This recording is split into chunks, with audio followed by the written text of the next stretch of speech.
திருச்சிற்றம்பலம் 13வது திருவிளையாடல், சித்தரான திருவிளையாடல்.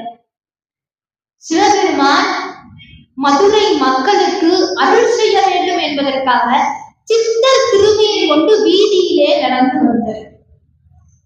காலிலே சிலம்பு அணிந்து கொண்டு, நெற்றிலே திருநீர் பூசிக்கொண்டு, அவருடைய பாம்பு மாலையை மறைத்து வேறு மாலையை சூட்டிக்கொண்டு, உடம்பெல்லாம் திருநீர் பூசிக்கொண்டு, நெற்றிக்கண்ணை தீ பொறிக்கக்கூடிய நெற்றிக்கண்ணை மறைத்து ஒரு திலகம் வைத்துக் கொண்டு, அவருடைய செஞ்சடையை சுருக்கி சிறுஞ்சடையாக மாற்றிக்கொண்டு, இடபாகத்திலே இருக்கக்கூடிய உமையாம்பிகை அம்பிகை பராசக்தியை மறைத்து மனசுக்குள்ளே ஒழித்து வைத்துக் கொண்டு என்னென்ன வேலையெல்லாம் பார்க்கிறார்.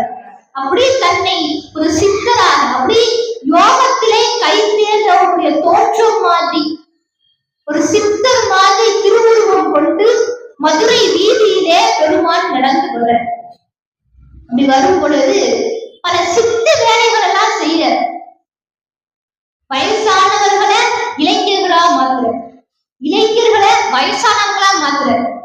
ஒரு பெரும் மலை இருக்கு, அந்த மலைய சுருக்கி கடுகு மாதிரி அடிக்க. சின்ன குன்று இருக்கு, அது ஒரு பெரிய மலையா இருக்கு. அதுக்கப்புறம் இறந்தவர்களை படைக்க வைக்கிறார். இப்படி நிறைய சித்து வேலைகளை எல்லாம் சிவபெருமான் செய்ய, பெரும் ஒரு பொருளை உட்கொண்டுகிறார், சாப்பிடுறார். அதுக்கப்புறம் வாய்க்குள்ள இருந்து ஒரு பொருள் எடுக்கிறார். சிலர்லாம் வாய்க்குள்ள இருந்து சிவலிங்கத்தை எடுத்தேன்னு சொல்லுவாங்கல்ல, அது மாதிரி வாய்க்குள்ள இருந்து ஒரு பொருள் எடுத்து காமிக்கிறார். எல்லாருக்கும் ஆச்சரியம், யாரு இது, இப்படி சித்து வேலைகள்லாம் செய்யறாங்களே, யாரும் தெரியலையே. இப்படி பாக்குறதுக்கு அப்படியே எல்லாரையும் கவரும்படியான தோற்றமானது அப்படியே எல்லாரையும் மயக்கக்கூடிய அளவு இருக்கு. அப்படியே ஒளி வீசக்கூடிய தோற்றமாக இருக்கிற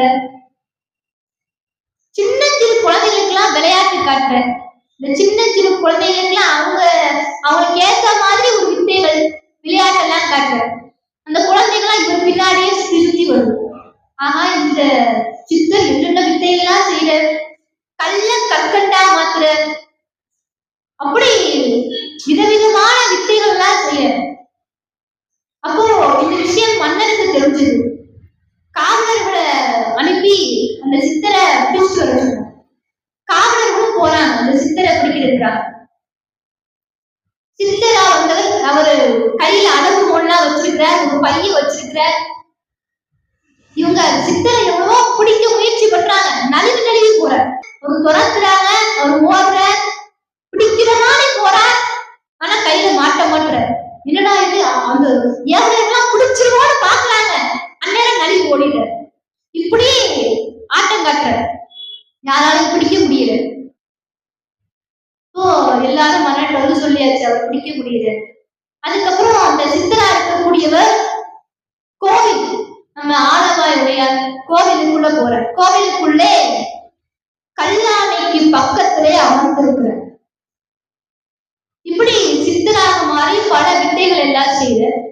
இப்போ பாண்டிய மன்னன் அந்த சமயத்திலே சாமி கும்பிடுறதுக்காக கோயிலுக்கு வர. அப்போ கல்லாணைக்கு பக்கத்திலே சித்தராக சொக்கநாத பெருமான் அமர்ந்திருக்க. கால் மேல கால் போட்டு உட்கார்ந்து, மன்னர் வர கால் மேல கால் போட்டு மதிக்காத மாதிரி உட்கார்ந்து. ஏவலர்கள்லாம் சொல்றாங்க, மன்னர் வந்திருக்கிறார், இன்னும் மதிக்காம உட்கார்ந்து இருக்கிறீங்க, எந்திரிச்சு அங்கிட்டு போங்க, மன்னர் வரக்கூடிய நேரம், எந்திரிச்சு அங்கிட்டு போயா, காலே வாங்க. அவர் பாட்டுக்கு உட்கார்ந்து. மன்னர் வந்தார். வந்த உடனே கேட்கிறார், யார் நீன்னு கேட்டார்.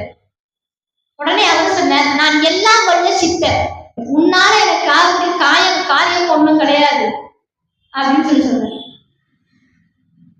இப்போ அந்த அகத்திய முனிவர்கிட்ட அந்த முனிவர்கள்லாம் கேட்கிறாங்க, ஓ சிவபெருமான் அப்படியா சொன்ன, இன்னும் அவர் என்னெல்லாம் செய்தாரு சொல்லுங்க அப்படின்னு சொல்லி முனிவர்கள்லாம் கேட்கிறாங்க, ஆர்வத்தோட கேட்கிறாங்க.